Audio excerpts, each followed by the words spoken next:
banning texting and driving in Texas. On March 29, 2017 at 12:23 p.m., the lives of 15 families drastically changed forever. The lives of 15 individuals will never be the same. In one moment, the 15 individuals would no longer live the lives they used to.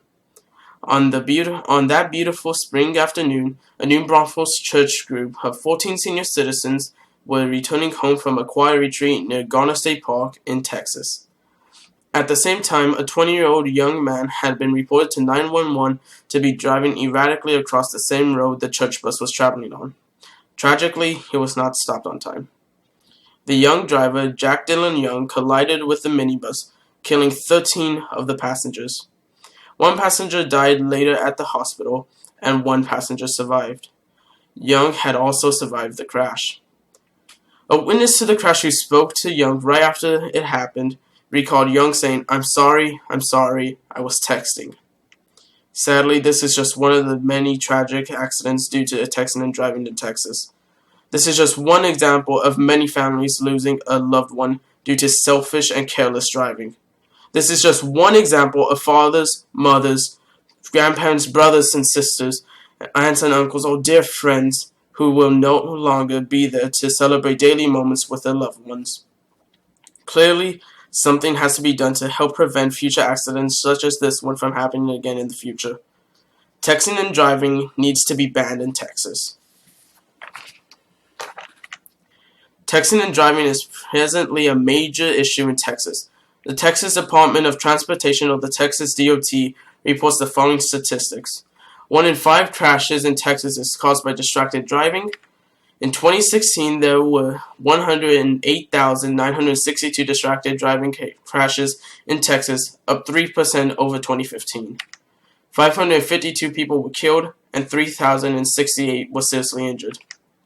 38% of drivers say they regularly or sometimes use a cell phone while driving. Reaction times double when drivers read or send a text message.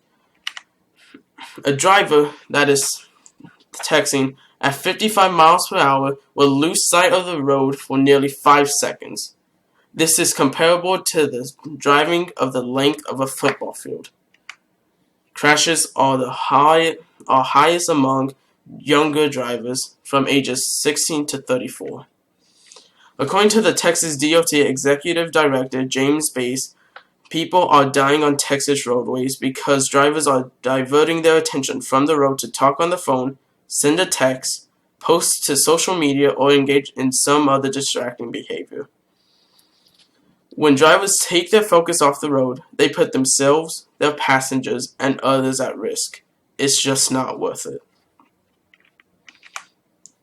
Texas is one of the 4 states that does not have a statewide ban on texting and driving.